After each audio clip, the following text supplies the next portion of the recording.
کسوت زیبائی برکامت چالاکت، زیبان توانت دید ایلا نظر پاکت، گر منزلتی دارم بر خاک درت میرم، باشد که گذر باشد یک روز بران خاکت، دانم که سرم روزی در پای تو خواهد شد، هم در تو گریزندم دست من و فتراکت، این چشم خیرت حیران در منظر مطبوعت، وی دست نظر کوتا از دامن ادراکت، گفتم که نیاویزم با مار سر زلفت،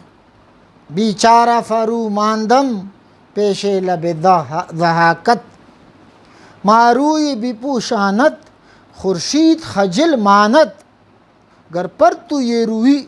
افتد بر تاروں میں افلاکت، گرزاں کے بھی بخشائی فضل است بر اصحابت، گرزاں کے بھی بخشائی فضل است بر اصحابت، ورزاں کے بھی سوزانی حکم است بر املاکت، خونے ہمیں گر ریزی از کس نبود بیمت، جرمیں ہمیں گر بخشی از کس نبود باکت، چندان کے جفا خواہی چندان کے جفا خواہی می کن، چندان کے جفا خواہی می کن کہ نمی گردد غم گرد دل سعدی با یاد طربناکت۔ آج ہم سعدی کی ایک غزل پڑھیں گے۔ اس میں پہلے میں ایک چیز کی وضاحت کروں، جو آخر میں الفاظ آ رہے ہیں تے، اس سے آپ ایک چیز سیکھ جائیں گے۔ یہ فارسی شاعری فارسی ادب میں بہت زیادہ ہوتا ہے۔ تے خطاب کے لیے آتا ہے، کسی کو مخاطب کرنے کے لیے آخر میں کبھی آتا ہے چالاکت، پاکت، تیری پاک، تیری پاک نظر، تیرا بلند قامت، تیری بلند قد، تو یہ اس کے لیے استعمال ہوتا ہے۔ جیسے ہم کہیں گے کتاب پھر جمع تھے، تو اس کا مطلب ہوگا، یہ ہوگا کتابت تیری کتاب، کتابت تیری کتاب۔ تو رخ چہرہ، جمع تیرا یا تیری، رخ خط تیرا چہرہ، یہ آپ کے ذہن میں رہے تو یہ تقریباً بہت سے اس کی جو اشعار ہیں آپ کو سمجھ آ جائیں گے۔ یہ کسوت زیبائی، کسوت کہتے ہیں لباس کو، لباس کسوت، برکامت چالاکت، زیبان توانت دید ایلا نظر پاکت، یہ خطاب ہے محبوب سے کہ یہ محبوب کسوت زیبائی، جو خوبصورت لباس ہے، خوبصورت کپڑے اور جامہ جو تو نے زیب تن کیا ہے، برکامت چالاکت، تیرے بلند کام کت پہ۔ چالاک اردو میں کچھ اور معنی ہوتے ہیں، فارسی میں یہ بلند کے معنی میں استعمال ہوتا ہے، بلند، یہاں بلند کے معنی میں ہے کہ یہ محبوب جو تو سراپا زیبا ہے، سراپا حسن ہے اپنے ان کپڑوں میں، اور یہ کپڑے تیرے بلند اور خوبصورت قد پہ بہت سج رہے ہیں، تو سراپا زیبا ہے اپنی بلند قامت کے ساتھ، اور ان جاموں میں تو بہت سج رہا ہے اور دج رہا ہے۔ زیبان توانت دید ایلا نظر پاکت، زیبان توانت دید ایلا نظر پاکت، یہ تیرا حسن، یہ تیری زیبائی، یہ خوبصورتی، یہ دیکھی نہیں جا سکتی مگر اس کو صرف ایک پاک نظر تجھے دیکھ سکتا ہے۔ یہ تے خطاب کے لیے ہے کہ تجھے دیکھ سکتی ہے، تیرا یہ حسن صرف اسی شخص کو نظر آ سکتا ہے جس کی نظر پاک ہو۔ اس میں سعدی کی اکثر غزلوں میں حقیقی شاعری بھی ہوتی ہے، تو آپ اس تناظر میں بھی اس کی تعبیر کر سکتے ہیں۔ یہ خوبصورت کپڑے زیب تن کیے ہوئے بلند قامت والی محبوبہ یا محبوب، تیری یہ خوبصورتی، تیری یہ زیبائش، تیرا یہ حسن صرف ایک پاک نظر کو نظر آ سکتا ہے۔ گر منزلتی دارم بر خاک درت میرم،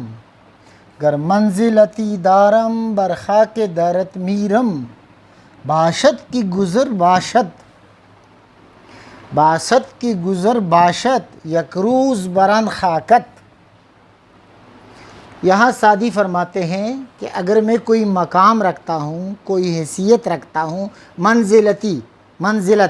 حیثیت، مقام، دارم میں رکھتا ہوں، میم میرے لیے ہے، برخاک درت تیرے در پر، یہ تیرے لیے ہے، برخاک درت تیرے در پر، میرم تو میں تیرے خاک در کے خاک پہ مروں گا، تیری دہلیز کی خاک پہ مروں گا، تیرے دروازے کے خاک پہ میں مرنا چاہتا ہوں۔ اگر میرا کوئی مقام ہے اور کوئی حیثیت ہے تو میں چاہتا ہوں، یہ میری خواہش ہے کہ میں مروں تیرے در کے خاک پہ، تیرے دروازے کی خاک پہ میری جان چلی جائے۔ کیوں؟ باشد کی گزر باشد یک روز بران خاکت، باشد امید ہے، ایسا ہو، کاش ایسا ہو کہ گزر باشد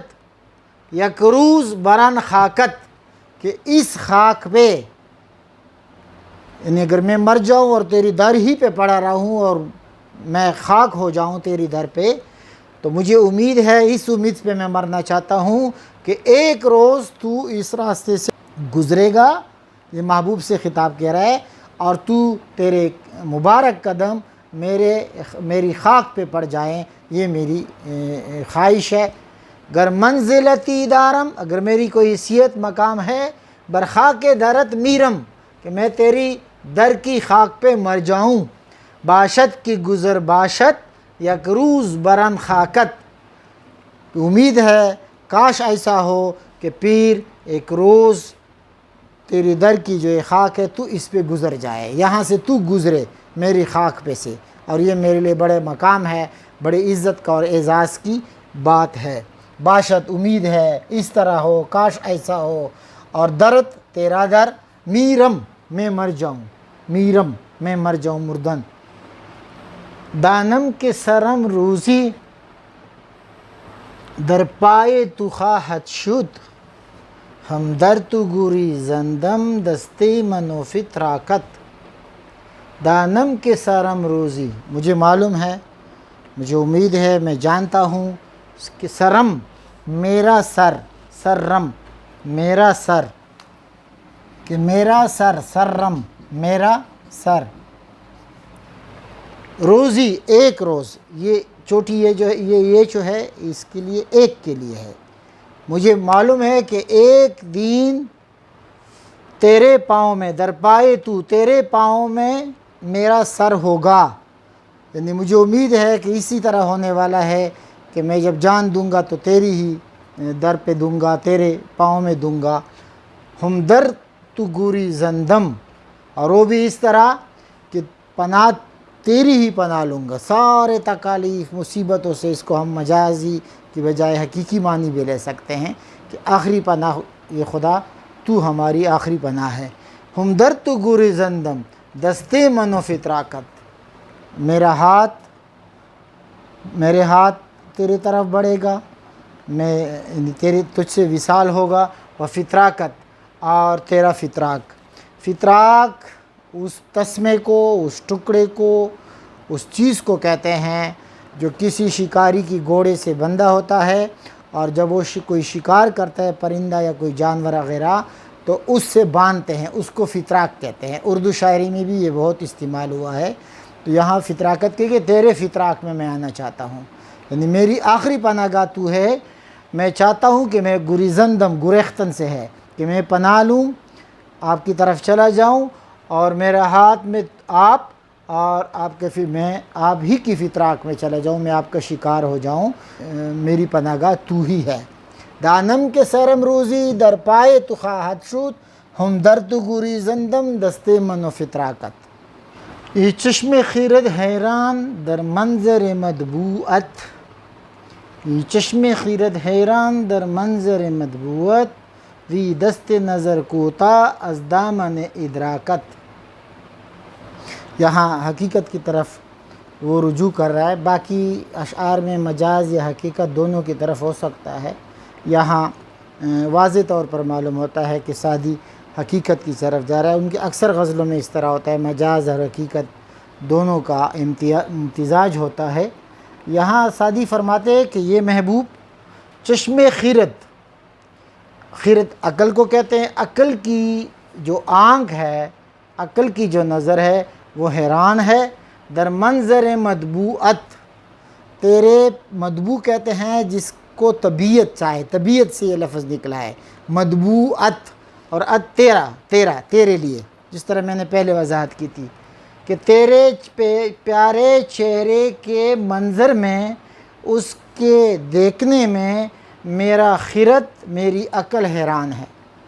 تیرے جو جلوے ہیں، تیرا جو منظر ہے، تیرے جو کمالات ہیں، اس میں میری عقل حیران ہے، میری عقل اس کو نہیں سمجھ سکتی کہ تو یہ کتنے جلوے ہیں، تو کتنا خوبصورت ہے۔ میری چشم خیرت جو ہے، عقل کی جو نظر ہے، عقل کی جو آنکھ ہے، وہ حیران پریشان ہے تیرے جلووں کے، تیرے چہرے کے جلووں میں۔ وی دست نظر کوتا، اور جو میری نظر ہے، میری جو سوچ ہے، یہاں سوچ کے معنی میں اندیشہ، خیال، یہ جو میری نظر کا جو سکوپ ہے، نظر کی جو نگرانی ہے، نظر کی جو نظر جو جتنا اس کی وسعت ہے، دست وسعت، طاقت، جو نظر کی جو طاقت ہے، لفظی معنی تو دست کے ہاتھ ہوتے ہیں، لیکن دست وسعت کو بھی کہتے ہیں، اس کی جتنی پہنچ ہے، میری نظر کی جو پہنچ ہے وہ کوتاہ ہے، وہ بہت شارٹ ہے، وہ بہت چھوٹی ہے۔ از دامن ادراکت، تجھ کو پانے میں، تیرا ادراک کرنے میں، تجھے صحیح طور پر پہنچنے میں، تجھے صحیح سمجھنے میں، ادراک سمجھنے کو کہتے ہیں، تجھے سمجھنے میں میری جو سوچ ہے، میرا جو خیال ہے وہ بہت کوتاہ ہے، بہت چھوٹی ہے میری سوچ کہ وہ آپ کا ادراک کر سکے، آپ کو صحیح طور پر سمجھ سکے، آپ کے کمالات، آپ کے صفات، آپ کی صفات وغیرہ کو سمجھنے میں میری نظر کوتاہ ہے۔ یہ چشم خیرت حیران در منظر مطبوعت، وی دست نظر کوتا از دامن ادراکت، ادراکت تیرا ادراک۔ گفتم کہ نیاویزم با مار سر زلفت، بیچارہ فروماندم پیشی لب ضحاکت۔ گفتم، میں نے کہا، میں کہتا تھا، میں سمجھتا تھا کہ نیاویزم، کہ میں پنسوں گا نہیں، اویختن لٹکنا، کسی چیز میں لٹک کے رہ جانا، کہ میں نہیں لٹکوں گا، میں پنسوں گا نہیں، بامار سر زلفت، جو تیرے سر کے زلفوں کا مار ہے، محبوب کے زلفوں کو مار سے، مار فارسی میں سانپ کو کہتے ہیں، آپ کے زلفوں کا جو مار ہے، زلفت تیری زلفوں، تیرے سر کے زلفوں کا جو مار ہے، اس میں میں کبھی نہیں پنسوں گا، میں اس عشق میں نہیں پنسوں گا۔ بیچارہ فروماندم، لیکن ہوا کیا، انجام کیا ہوا کہ یہ بیچارہ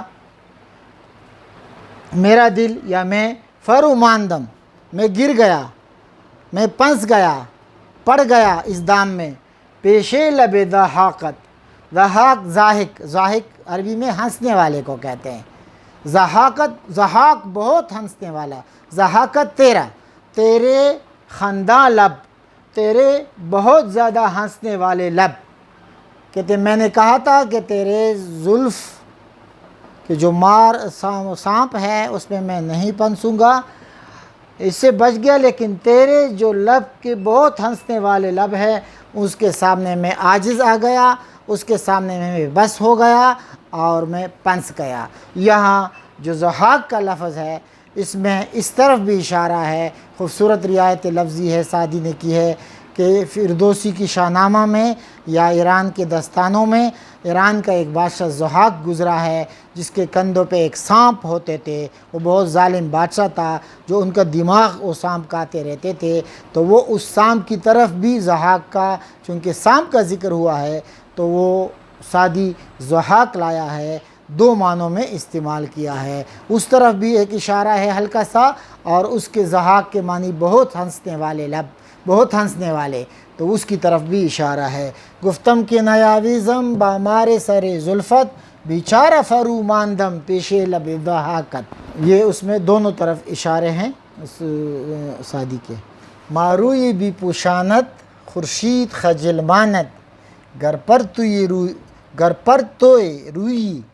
افتد بر تاروں میں افلاکت۔ ماروی بی پوشانت، ماہ روئی چہرہ، بی پوشانت ماروی بی پوشانت کہتے ہیں چاند اپنا چہرہ چھپا لے گا، پوشانت چھپا لے گا، خورشید خجل مانت، اور خورشید خجل ہو جائے گا، شرمندہ ہو جائے گا۔ کیوں؟ گر پر تو یہ روئی افتت برتاروں میں افلاکت، کہتے ہیں کہ اگر افلاک پہ، آسمان پہ تیرے چہرے کا پرتو پڑ جائے، آسمان پہ یعنی منظر پہ سامنے اگر تو آ جائے، تیرا چہرہ آ جائے، تو چاند اپنا چہرہ چھپا لے گا اور سورج شرمندہ ہو جائے گا تیرے حسن کے سامنے۔ ماروی بی پوشانت یعنی اپنا چہرہ چھپا لے گا، خورشید خجل شرمندہ ہو جائے گا، تاروں میں افلاکت، تاروں کہتے ہیں گنبد کو،